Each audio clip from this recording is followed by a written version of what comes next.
Hi guys, welcome back to Casting Commons, the show where we talk and discuss all things Pauper. I am your host Teasdale, and this is my co-host, the healing salve himself, Reese. Hello. That's kind of the theme we're aiming for this episode. Very positive vibes. Positive vibes. Posy vibes, mate. So, Paul, what have you been up to this week? This week I played quite a bit of Pauper actually. All paper. But I played in the last of our F&M series. That's for a while because it basically rotates each month a different format. Mm. So I played the last Pauper one this month. I was playing this game I can't even remember, I think it's called Suka game or Suika game, where you basically drop fruit and they all merge together. So I forgot to build my deck until like 20 minutes before the event because I was playing this game. How So to yeah, say you're addicted? I basically ran through the boxes, jammed Ultratron together, and ran that for the F&M. It probably wasn't the greatest list, mainly because it was a bit of an old list. I didn't have like Candy Trails or Rowan's Grim Search and stuff like that in. But it was fine. I played against Blue Black Fair, which I won. Essentially, game one, I played into him countering some threat like a murder retriever or something, I think it was, so I could resolve the munitions. And obviously, munitions against Fair is just like insane. And there was no answer for it in the main deck, so I won game one with that. Then the other rounds, I played against Heroic, which was close. I lost 2-1. Basically, I couldn't find a third Tron land. I kept on the. I was on the draw on round game one and game three. Mm. And both game one and game three, I kept sort of like they were good hands, but they sort of tilted on. I need to find another land. And both games, I just didn't find another land.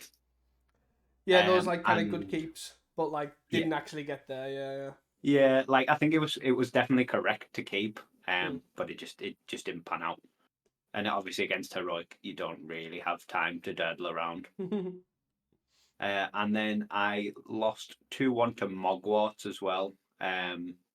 Again, pretty close games. I ended up digging for a spell bomb, and I found it, but without the mana to play it. And then he went off in the next turn. Yeah. So To be fair, I've found my experience when I do play Mogwart as well. They have so many ways. Like graveyard hit is like the least effective. They're so good at getting around graveyard hit. It's unbelievable. I've found. Not saying that I, wasn't in a good or bad position, but generally, no, but it yeah, was sort of all I had, all yeah, I had going on. But I also find with Mogwarts, they always just have it as well.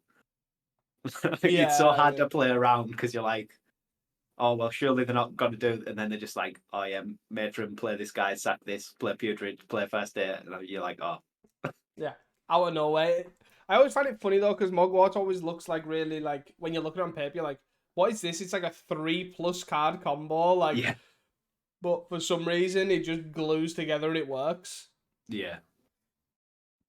Um, yeah, so that was the F&M. And then on Sunday, we basically had a closeout event, which was more like just a bigger style event, 4 round, um, to sort of, I guess, bookend that month's F&Ms. Mm. I played Kuldotha for that one, went back to an old favourite. And again, I played against Blue Black Fair, which I beat, Mono Black Control, and Mogwart again, which I beat all of those. And then I lost once again to Heroic. It's like the boogeyman matchup for me. The Achilles heel. Yeah, I was on. I ended up on the draw for two out of the 3 games, Mm. and the problem I always find is the centaur when The you're on the 04. draw. Yeah, the like 1 mana 0/4 Mm. heroic guy. If you're on the play, it's fine. Like I had 2 bolts to kill it, but I was on the draw, and then Michael, who was playing heroic, he had a +1/+1 enchantment, which is effectively +2/+2, So it brought it to 6 toughness. Mm. And then he had a spirit link as well, which is a +1/+1 with heroic. So it went to 7 toughness. And then as soon as it's 7 toughness, I'm like, well, I'm untapping, I can't kill it. I can develop my board, but then he's just going to play 2 more enchantments on, and then I still can't kill it. So yeah, again, close games, but heroic is what my you're saying boogeyman. is you need flame slash or something like that in your sideboard to deal with it. Is that what you're saying? Yeah, that's not actually the worst shout in the world, to be honest. Either that or inside out, but I think 2 mana is probably a bit too slow. Yeah, definitely. Two mana's not cutting it. Flame slash is a reasonable sort of shout, to be honest. I don't think there's really any mass enchantment removal that's worth splashing for, and there's obviously none that's red. But yeah, if I keep dying to heroic, I'll have to look at putting flame slashes in the board. So yeah, guys, that's it. Your Pauper support episode is now rounded up, and sideboard help. But yeah, that was it for my week of paupering. Well, that's a lot more than I've done, to be fair. So for once, make this on record on this date. You had carried the podcast here because, yeah, I just as you obviously well know, just you're hard carrying this. I'm writing. That's about the best I'm doing. So I've wrote the article last week about the identity crisis and all that sort of stuff, which seemed to, even if it wasn't what people agreed or disagreed on, it definitely drummed up a lot of conversations. It had about 100 comments on Reddit, and it's like the most popular. The worst thing was I didn't even know, because obviously Card Realms, they post the link to the article on Reddit, so they don't tag me in Reddit. So I basically just... So you got no notifications of all those comments. So I literally just went on Reddit and I was scrolling. I was like, oh, there's my article. And then I looked underneath and there was like 85 comments. I was like, oh my God, I best read these. But yeah, well, that was great to see. Even if they agree or disagree, it's more of a conversation point. And even if, again, like me and you are definitely not stopping playing Pauper just because if we agree it needs banned or disagree that it's changing or whatever. Do you know what I mean? The format is still overall fun to play, even if you don't enjoy dying on turn 4, or if you don't enjoy glitters or whatever. It's still super fun to play. So I had that last week.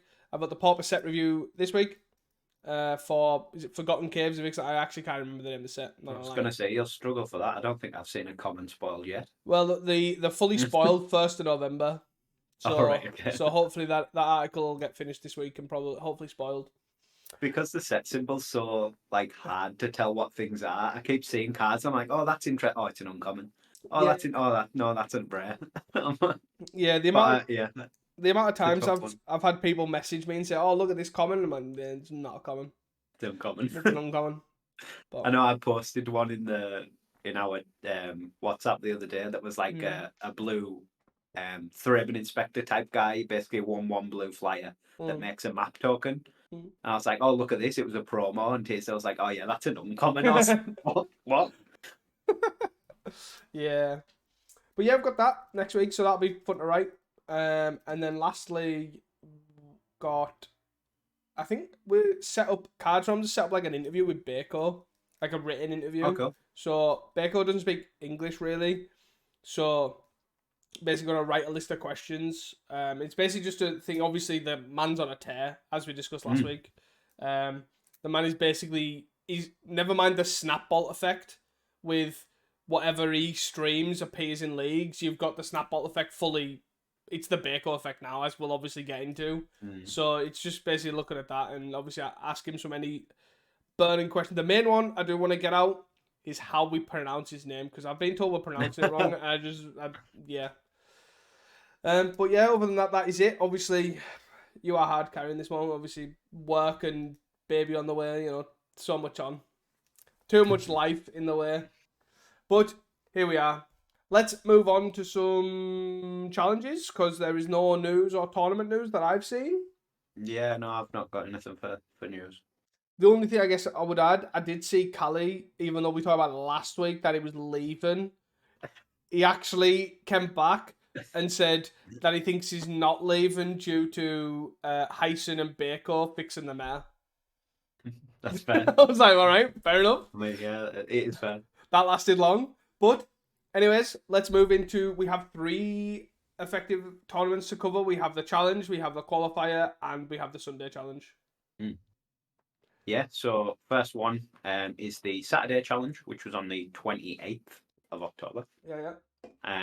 First place was Colgate, second place was Blue Black Fair, third and fourth was Colgate and Blue White Glitters, and then fifth through eighth was Colgate, Grixis Affinity, 2 more Blue Black Fairs, and then the 2 near misses was a white weenie that had a very small red splash, but a gate mana base, and a Blue Black Fair. So obviously the most obvious thing there is a lot of people have followed Baco into the Blue Black Fair game affairs. Obviously it did very well last week, but there was two pilots, 1 or 2 pilots both days. But yeah, this week it's obviously come back very strong with a lot of pilots as well. It's the stat ball effect with Baco in it. Like the guy's mental, like good at Pauper and could win with a ham salad, but the deck is also, it's shown that the deck's pretty well positioned too. Like it has obviously a good matchup against Glitters, a good matchup against Corgate, an okay matchup against Burn, and a pretty good matchup against Terra. So like, which is fine. Like I'm happy for this. Like it opens up a complete new deck into the space that wasn't really there. So I'm all on board for this. Yeah. Something else, I guess, obvious from this sort of top 10 is the complete absence again of Terra and Red, as well as the third deck, I guess, in that cycle being the Mer Enforcer decks doing pretty well. There's a Grixis and a Glitters both in there.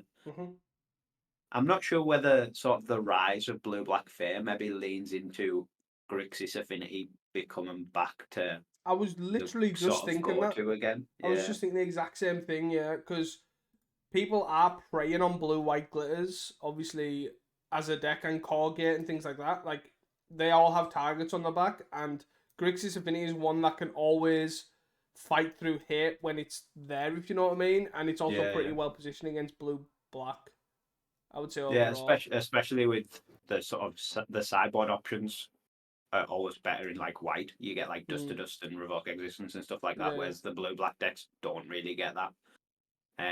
And the blue black decks are more well positioned to stop a single threat, like an all the glitters on a guy. Where if you just like churn and Mer Enforcers, they're gonna sort of struggle with that. Yeah, it's pretty cool. I do hope that I know it sounds really weird to say because I definitely would have been saying this a year ago, but I really do hope Grixis Affinity like really makes a comeback. Like going back, I know it sounds really strange to me, but going back to Blue Black Fair or Fair Affinity metagame will be so good. Like as much as it is like still faster, you know, a bit. There's a lot of powerful cards in it. It's so much fun that you still had that like you knew what to aim for and you knew how to beat it. Yeah. Like it felt, I don't know, it just felt different, felt a lot better to me personally. Yeah, I can see that. Um, I think looking then at our sort of number breakdown, it's actually pretty positive. Although the top 8 is fairly skewed control with Colgate and Blue Black Fair. Numbers wise, the Swift Speed X there was only 3 in the top 32. Pterodex there was 6, which was the most represented. Mer Enforcer decks there was only 3, obviously 2 making the top 8. Only a singleton Avenging Hunter deck, and 5 Basilisk Gate decks. Although I think this is the first time that we've had that not be all Colgates, because obviously this white weenie list is in there. Which adds to a total of 18. So 14 decks were not playing essentially one of those 5 cards, which is by far the most we've had. Obviously a lot to do with the big comeback of Blue Black Fair, with I think 8 copies making the top 32, but obviously a huge positive move for format diversity as a whole. I guess another thing touching on, if you look at the 13th place, I don't know if you have them up, but The 13th and the Yeah. 14th place deck is Hyson and Hamuda on a Gardens deck. So for those that might have seen this or might not have seen this, it kind of skews why the Avenging Hunter lists are down, I would say. So Avenging Hunter primarily was in Ponza and Gardens, Mm. but Hyson is basically, I'm sure, I think that's where I seen it from, but basically just come to this meta game with this newish take on Gardens. I'm calling it Campfire Gardens without a lack of a better name, but it's not in the term of what we've discussed previously with like likes of Nyx and things like that. It's not 4 campfire as a life gain thing. It's 1 to 2 campfires as an elixir of immortality. Like you could probably with the bonus of obviously being yeah. reasonable in It's the burn matchups, in the aggro matchups. I actually think you could probably go far as say it's as close to a Felden's Cane as you could probably get. Like it literally is just a shuffle your graveyard in to make sure that you basically mill your opponents out. So, but it doesn't. It literally has. I want to say 0 win conditions. It's got 5 win conditions. It's got 3 Crypt Rats or 4 Crypt Rats in some lists and 2 to 3 Fangram Marauders, which are basically you've got. Like I'd probably say if there was an artifact that was like 3 to 4 mana that had the Fangram Marauder text, you'd probably run that over Marauder. Do you know what I mean? That sort of thing. It's literally what I'm trying to say is it's primarily it's like a life gain to try and and then Crypt Rats is a mass removal effect that kind of doubles up as a I think with the amount of life gain in the deck, obviously you've got the two Fenrir Marauders, you've got the Campfire, you've got Lembus, which is obviously reusable, and you've got the Spin and Darkness. Yeah. The idea of being able to Crypt Rats enough, like through free Crypt Rats or through recurring the Crypt Rats, enough to kill your opponent but not kill yourself is probably fairly real. And I imagine that's likely going to be the wink on most games. But as you say, yeah, completely cut out the initiative package, super low on the creatures, essentially just doubled down on this is a pile of removal deck with a ridiculous draw engine in the shape of Deadly Dispute. Yeah. With the thing that I did notice, like especially in the Northern Pauper Open thing, like I think to me that was an outlier as I versed a lot of mid-range initiative piles where ideally you'd like the 4 copies of the initiative guy because you want to take it back.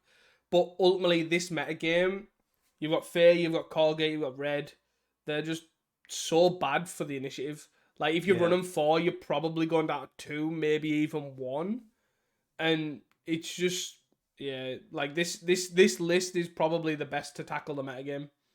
And I think ultimately as well, that's sort of a net positive for Pauper. Like the initiative has been one of those things that has had complaints for the longest time. Obviously, a bunch of it got banned. There was a lot of people think all of it should have got banned, and for a long time, the remaining initiative cards were pretty dominant. The fact that they are now probably at an all-time low since they were printed. And then the biggest decks that are proponents of those cards are now cutting them completely to go a different direction. It seems really positive to me. Yeah. No, definitely. It's definitely a net positive. I'll take that. Although this deck does look horrendous to play against. I'm currently... So, I wanted to record with this deck, but obviously it's very time consuming.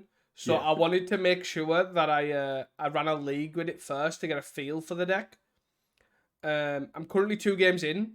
It took me an hour and a half to play those 2 games. I won one of them with 2 seconds on the clock.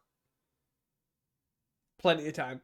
And not one was due to Decken. Not one. It was all Crypt Rat lethal. Yeah.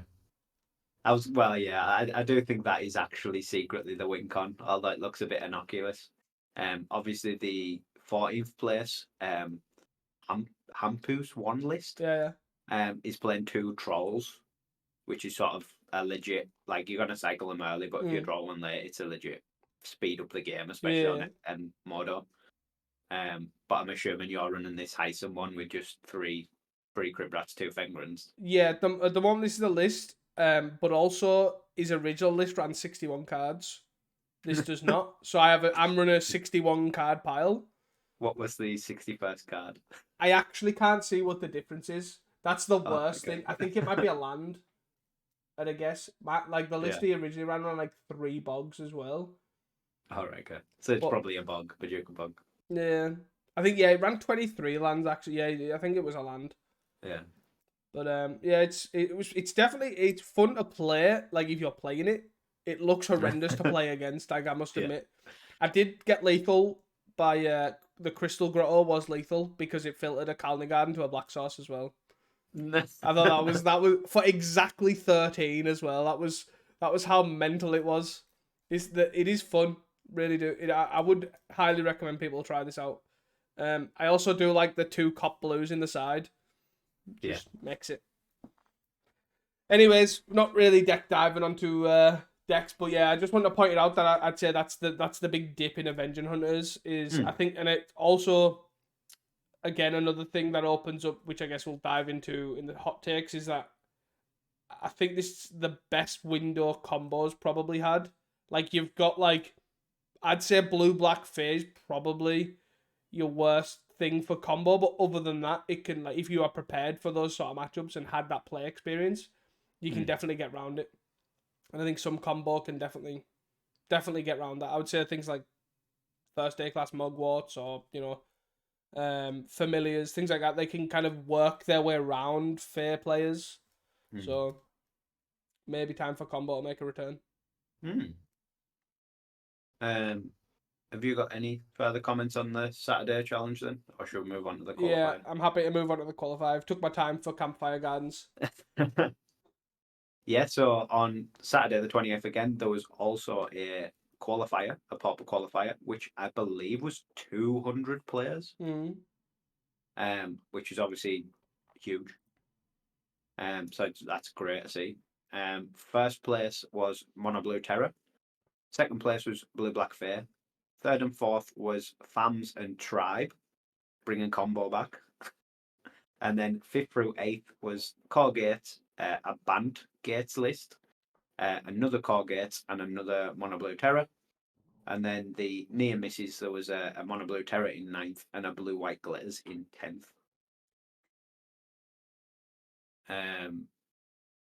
I think, is that right?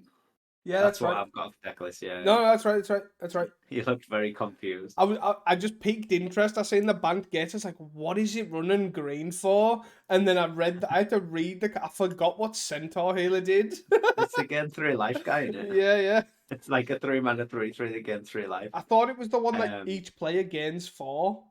No, You know what I mean? I don't even know if that was a card. it's got two open the gates and some sideboard cards as well. Yeah. Um, Carry just on. something a bit Sorry. different. But, Sorry. yeah. Yeah. So to me, again, this is a promising sign of Pauper moving to a bit of a better place.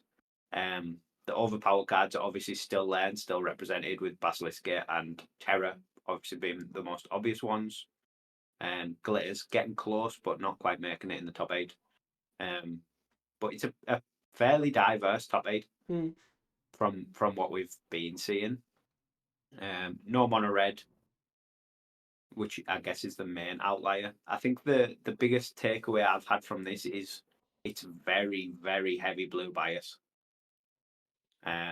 Yes. Which is sort of something that we've not had for quite a while in Pauper, but was something when I first started Pauper, blue was always sort of the best colour to be in. And that sort of phased out a bit, but when you see top 8s like this or top 10s like this, it does look like it's coming back. I think six of the top 8 decks play both Brainstorm and Lorien, and then the other 2 decks play Brainstorm or Lorien. Lorien, obviously, a very powerful card that's sort of introduced in a manner that's not really balanced for Pauper, given it's from a supplemental product. And I think since it's come out, really has been a card to keep an eye on. And then in Brainstorm's case, everyone sort of knows how powerful Brainstorm is, but it's always sort of not been at its peak in Pauper because of the lack of like good and easily accessible shuffle effects. Where sort of now we seem to have a lot more of playable, easily accessible, and really good shuffle effects. So it might sort of be a one to keep an eye on now. Is it Brainstorm's time Yeah, it to is. go? Obviously, we've not got as tight of a hold on it as the legacy community. It's not sort of a sacred cow in Pauper, really. Yeah, no, I definitely agree with that. I think when it comes to one mana cantrips and things like that, obviously Preordain's always held that mantle in Yeah. Pauper. It's just the best draw spell out of the ones that we have that just stand alone. Like you don't need anything. You don't need like Ponder and Brainstorm need like obviously shuffle effects. Like Preordain's always just had that mantle of it's the raw, it's the best for what you get.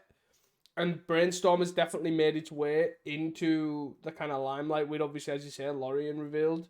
You had to have a real reason to run Brainstorm previously. Obviously, you end up having to run downside cards like Evolving Wilds, like Tribe used to, or did, or does, Mm.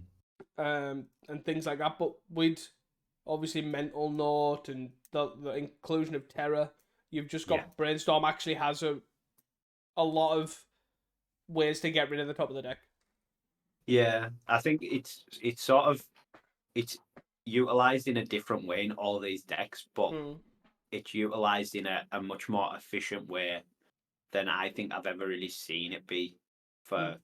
for a long time. Yeah, Obviously, the Terra, you've got all the library manipulation in Terra plus the Lorians. In like the Corgate decks, obviously you've got the Lorians as well. You've got Preordains, and you've got the Squadron Hawks, yeah. which is obviously the old sort of cargo engine from Standard. Mm. It just seems like every deck is able to now really utilize Brainstorm to sort of a point where they haven't previously. Mm. Like as you say, it used to be, oh well, you just play Preordain over Brainstorm Mm. because you don't have the good shuffle effects, and Yeah. I think that's sort of shifted now. Yeah, very much so. Like I say, you don't have to like Preordain was just easy to just include, and it's like that's 4 slots.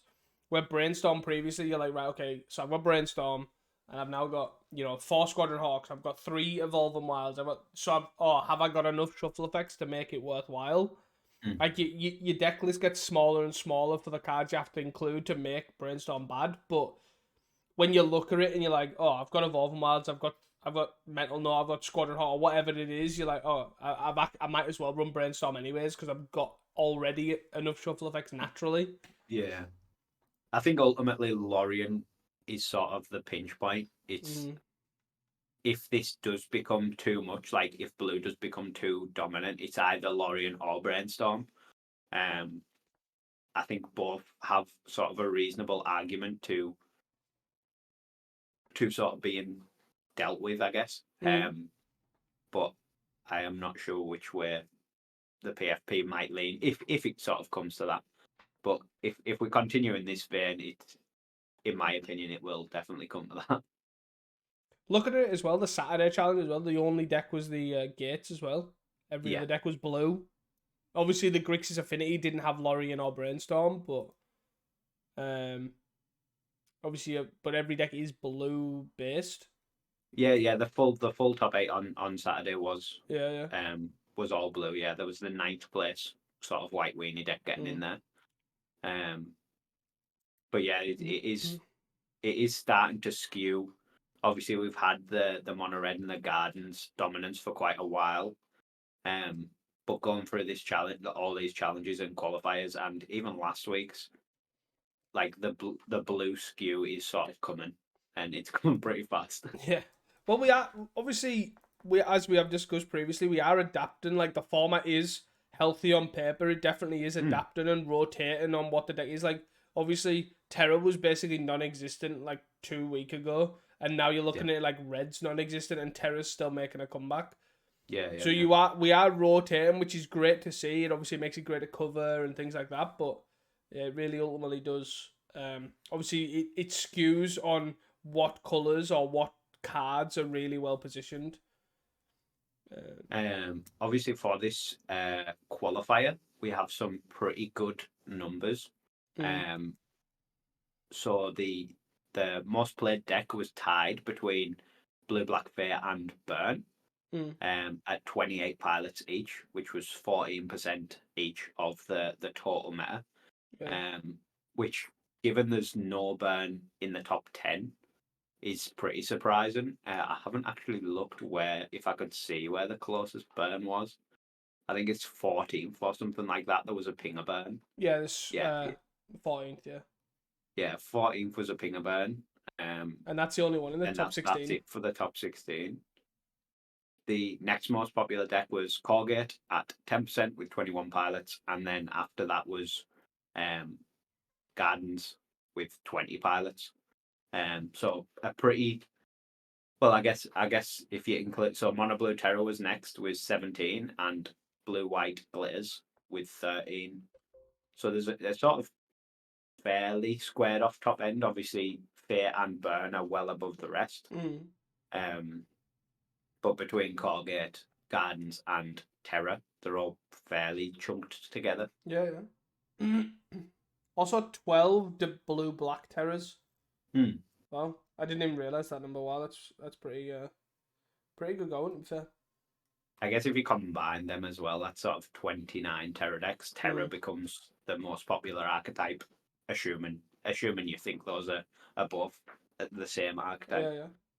yeah. Um, I guess to it, me the only thing to note from this, sorry to cut you off there, sorry. is that qualifiers in general. Obviously, my understanding is qualifiers rotate. So like sometimes it's pauper, sometimes it's vintage, sometimes it's they're all like non-rotate, like the different formats aren't that they have like a window and Yeah, it's like so many tickets or play points or whatever tender. So certain people do visit Pauper who don't normally play. Like, and I'm not saying that obviously has the best impact. Like, I'm not saying it's the reason why it looks healthy, but it also will have some impact. Like, it might be the reason, for example, why there's like what 17 or whatever pilots, 12 pilots of Blue Black Terror, because the decks went from absolutely it's nowhere at all to here's 12 pilots of Blue Black Terror. yeah. I sort of think, obviously, in comparison to the challenge, there's a lot more of a cost to enter, and Mm, obviously, like you say, there's a lot more people coming to it who don't play it all the time. But to me, that makes it more likely that they're going to play what they think is the best deck rather mm, than play something which they like, which I guess by these results you can sort of get that from as well. Like mm, it is very top heavy on what one, two, three, four, five to six decks. mm. Um, there is a lot of brews and sort of fringe decks, but they're all really low pilots, Yeah, like yeah. one or two pilots. So yeah, I think it definitely does have an impact, but it sort of shows that a bigger event, even on Magic Online, can give us a really diverse format. Yeah, definitely. It is definitely. It looks like if I was to look at the um obviously the percentages of decks, like it looks healthy. Mm. There is a lot of like percentages. Obviously, you've got the top four decks, and even the top four decks in this qualifier. I wouldn't have said personally last week that two of these decks are in the top four decks. Like one of them's Gardens Yeah, and one of them's Fair. Like I would say they were borderline fringe decks or tier two decks. So it yeah. does show that it is sort of healing or rotating at least. Fear's obviously the biggest outlier there. Like I would never have guessed that Fear would come from winning two challenges last week to Mm. being the most played deck tied with Burn in a 200-person Yeah, yeah. event this week. Um, Obviously Burn, Colgate, and Mono Blue Terra, as well as I guess Blue White Glitters, you would expect to be the top Mm. four. Yeah, it's a lot of gardens as well, as you say. It's that those two decks you just wouldn't have pegged them to be that high, but I think the only thing I can think of is I do think there is a lot of people that really do like playing fair and they like the play oh style of yeah, fair. And I think that given any small opportunity that it's remotely playable, they will jump on it like no tomorrow. And I think that, yeah, and I guess that's probably maybe the similar ish to Gardens. I think Gardens is a really good fan following. I'd almost describe it as the D&T of Pauper. Maybe that's just me. Maybe I just like those decks. I think Fear especially has a lot of nostalgia for people who've played Pauper for a long Yeah, time. Like Spellstutter Sprite is one of those cards that is like a defining cornerstone of the Pauper format. 100%. And obviously it's been down pretty bad for quite a while. To see it come back so strong is really good, and I'm not surprised people are gravitating towards that. Yeah, definitely. Just surprised at how fast people are gravitating towards that. Now all we need is a Muldrifter deck to absolutely break away, so people can dive towards that. The next Yeah, cornerstone, I guess. yeah, a Muldrifter deck that doesn't take about 12 years to win the game. I just don't think those exist, unfortunately. Would you like to move to Sunday? Yeah, that's it from me on that one. So yeah, Sunday the 29th, which was just a normal challenge again. First place was Grixis Affinity, piloted by Luffy. Second was Blue Black Terror, which was piloted by Mog. Third and fourth was Heroic and Ponza. And then fifth through eighth was Blue Black Fair, two Blue Black Fair, sorry, one of which was piloted by Beko, and then a Colgate piloted by GN, and a wall combo. And then the two near misses were a Blue White Glitters and a Blue Black Fair again, three Blue Black Fair. A fairly stacked with grinders top eight. Yeah, definitely. Obviously, four fairly big names there in the sort of Pauper Magic Online scene. Blue Black Fair still showing it's very strong. And Luffy getting there with Grixis Affinity, a well deserved win for Luffy there. He's been playing it pretty much since we've been doing this podcast and before. Yeah.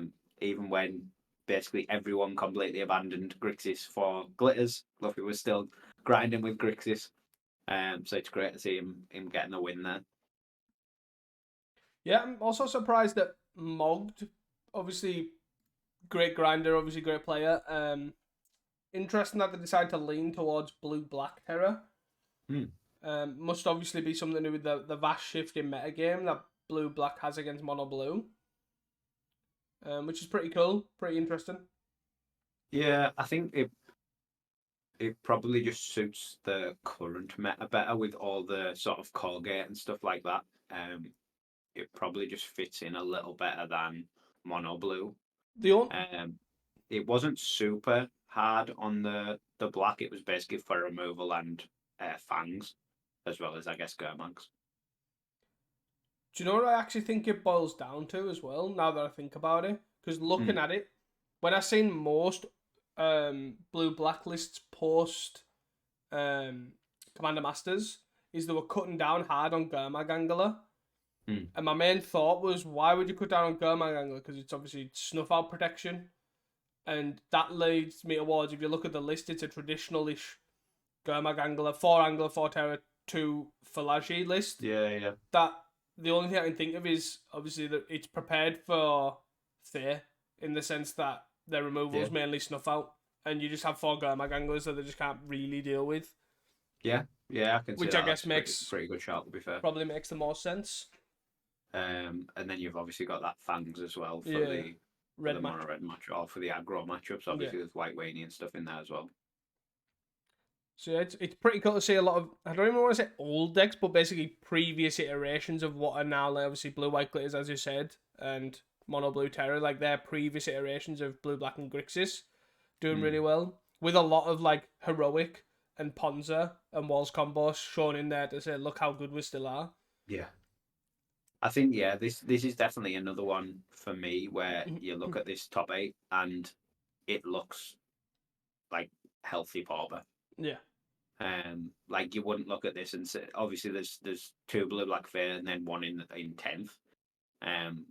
But other than that, it's like a super diverse top 8 with sort of aggro in the form of Heroic. There's Ponza in there. There's control with your Blue Black Fair and Colgate. There's combo with walls. And obviously Grixis Affinity and Blue Black Terror being the sort of top decks, but they're still sort of represented. Mm. It definitely reaffirms some faith in the PFP, knowing what they're doing, I guess, or faith in them, faith in their faith that Yeah, Pauper can sort itself out without yeah, any yeah.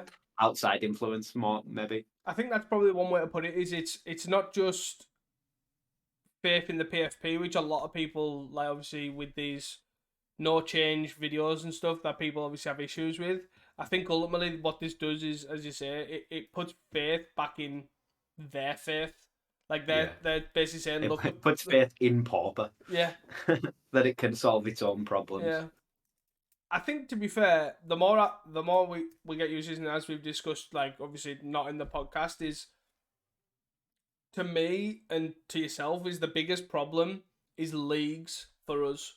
Yeah. Like Oh yeah, absolutely. the way leagues iterations and obviously you end up playing, it's so skewed to play these fast, these aggro, these really powerful, like obviously your mono reds, your glitters, and all that sort of stuff. That it does actually put a toll on like making content, and that's why I think you're seeing a lot of content creators who do variety content leave because they're ways to record leagues, and you can't really do that when obviously all you're versing is these aggro skewed decks. Yeah. So hopefully, it kind of fixes itself because people like to play spell stutter sprite, so you Yeah. at least get some sort of variety. It definitely does seem that way. And obviously, if Blue Black Fair shifts to becoming one of the better decks, obviously everything changes around that, Yeah, which it adds its own variety into the format. 100%. Um, I guess my last thing on this sort of our numbers that we touch on, from the top 32 of this challenge, there was 4 Swift Spear decks, 6 Terror decks, 6 Marine Forcer decks, 3 Avenging Hunter decks, and 4 Basilisk Gate decks, which is 23 out of 32, so 9 outliers. Mm. Um, Looking at this challenge and the Saturday challenge, as well as the 2 last week, we have definitely been up on the number of outliers from like the 6 weeks before that. We were seeing, like a few weeks ago, we were seeing usually like 3 to 4 to maybe 6 maximum. Mm. Um, like from the last 2 weeks, we're now looking like 8 to 12 is like a new base, which is obviously great. The blue black fair is obviously had a massive influence in that, but hopefully it continues. Yeah, yeah, definitely. I agree. Anything else to add? No, that's it from me. So just a quick few shout outs, obviously to cover these qualifiers and the challenges. So again, I have to shout out Hyson for top 13 with this new Gardens list. Shame it wasn't the top 8, but congratulations anyways. You're obviously making it a lot more fun to play Gardens as well with this different skew and all this sort of stuff. So it's great to see they are having obviously such an impact on the format. And also for being a PFP member, also good to Yeah, see yeah. the top 16. I guess shout out to the Sunday challenge because it was a bit stacked. We had Yeah. congratulations to Luffy, Mog, GN, and Bako all for the top 8s. Obviously, still quite a few there that obviously regular names that you see like Misplaced Ginger and things like that you do see popping up in challenges quite a lot. So great to see, anyways. And then finally for Mavani as well for the Saturday challenge win Yeah. with Corgates. He's an incredible player. He doesn't get to play too much. Well, he didn't originally because of his studies and things. So he's obviously showcasing that even with this gap and things like that, that is definitely here. Um, I think he's just a gates master as well, isn't he, at this point? yeah, yeah, he definitely is. Usually in paper, he's on the sticker piles, and it's also wild to see. So definitely congrats on the win. And then I guess finally again for the great weekend, GN for obviously top 4 in the qualifier too. Mm. So nicely done. Would you like to move on to hot takes? Yeah. So my first one from last week was that Terra would rotate back in. Mm. Terra's definitely returned from the past 2 weeks or 3 weeks where we've basically seen none. But not to like a huge extent, just to sort of a pretty nice extent really. It's Mm. there. It's not dominating, but it's like throwing a copy or two in top 8s. which I think is a good spot for it to be, especially with the sort of variety of it we're seeing. It's no longer just all mono blue. There's blue black. There's even the blue red ones been popping up a few times. Yeah. As well as the standard mono blue. Yeah, it's definitely nice to see, as you say. It's still obviously put a result. I think was it the second most played deck on Sunday, like 12 pilots. Or joint first, sorry, with blue black fair. Obviously, still got a lot of representation in blue black and mono blue, as you say, on the qualifier. So it's nice. My next one is blue black mystic will top 16 a challenge next week. So obviously, not it was featured, and it is, I'd say, a card that is definitely impacting the format very subtly, because obviously it's in a lot of blue black fair and mono blue terror and things like that. It's like a great card that's keeping like these control decks in check, I would say. So it's definitely cool, but definitely not what I was expecting as such. I was thinking obviously a lot more like a hard control blue black mystic kind of deck. Yeah, there are obviously a few about, but it was all just sort of one of here and there, one of in the sideboard, two in the main deck type thing. Yeah. It wasn't just a like blue black control, 4 mystic win con type thing. Card's definitely strong and definitely impacting the format in a positive way as well. But it's definitely not what I was thinking, definitely. 100%. My second one was that control will be down a lot this week, which obviously is completely wrong. It was the week for control pretty much.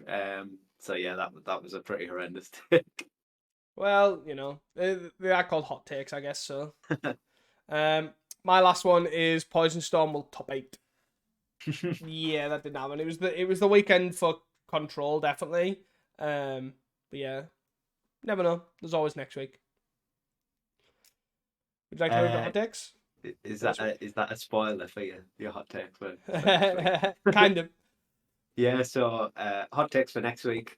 My first one is that Pauper is healing itself, and we'll continue to see this sort of boosting archetype variety. Yeah. Next week. I really hope that's the case, and I do think it is very much self-healing. I do agree with this. I do still think I would, even though I'm not trying to be negative, I would like to see some bans, but that's more on the power level of the card more than the actual issue with the unhealthiness of the format. Yeah, I can see that. But yeah, I hope so too. My hot take is Campfire Gardens will top 8 next week. Again, it's the format for control, and I do think this deck will be like the ultimate control deck. It's like the I don't know if you remember the old, was it the Sifka control deck in standard that literally just elixired its. Was it like a banned control deck with like Jace's Memory Adept or something or whatever it was? It was just blue white, and it was the Return to Ravnica Jace that like stole a guy from your opponent's deck, and that was its win con. Yeah. It was like just loop your deck and maybe steal their win con at some point. Yeah, that sort of deck, and that's kind of what it feels like. So I think this will be the deck that's the hard control beater, if you know what I mean. So that's why I think it'll top 8 next week. Yeah, I guess it depends how. If the control decks continue to win in the vein that they are doing with creatures, like obviously Fair hits you with like ninjas and Gurmans, and the Corgates hit you with like a 1 boosted guy. If that continues, obviously Gardens is in a good place, but if control switches to a sort of non-creature based win con, not entirely sure what that will be, but interesting though. And it also struggles with Mystic. Yeah, true. If they can land a Mystic and then get like 3 guys out of it, you're basically all in on your Crypt Rats. Yeah. It'll be interesting. My last one is that the meta will now start a skew against control, given that Colgate and Blue Black Fair establish themselves as probably the decks to beat in these next few weeks. I'd agree with that. People will start to figure out, right, where do I need to be to beat these 2 decks? My last take is that combo will make a hard return next week, which kind of stems in obviously what I was saying with the Poison Storm. Maybe not necessarily Poison Storm because it has a horrendous fair matchup, but there's a lot of combo decks, as I touched on earlier, which do kind of beat control or decks with a high velocity counter spells and things like that, where I think this could maybe make a return. So Might be we'll the see. skew to beat the control, man. Yeah, there you go. Yeah, so that's the hot takes. Do you have anything else? No. I guess just overall, this seems really positive for Yeah, Pauper, 100%. and it's nice to see. 100% indeed. I can't hard like I felt like this episode might be quite short because it'd be you say something, I agree, I say something, you agree. But I think we've had a good discussion on it because we are really excited for this like kind of Mm. I want to say healing phase, and I hope it carries on. Are we going into Pauper 3.0 now? Oh damn! Doesn't need any new sets. Just that's it. Pauper 3.0. Yeah, it solved itself. Um, But yeah, guys, that's it. If you have enjoyed this podcast, please do not forget to share it with your friends and your local pauper communities. Obviously, we have done, well, as I say, you guys have done really well in sharing this and bringing it to people's attention, which is obviously great to see. And we hope you obviously, yeah, keep spreading the word that we're doing God's work. There was a long smile there for the audio listeners at home. But yeah, that is all from us at Casting Commons. Until next time, and do not forget to stay hydrated. See ya.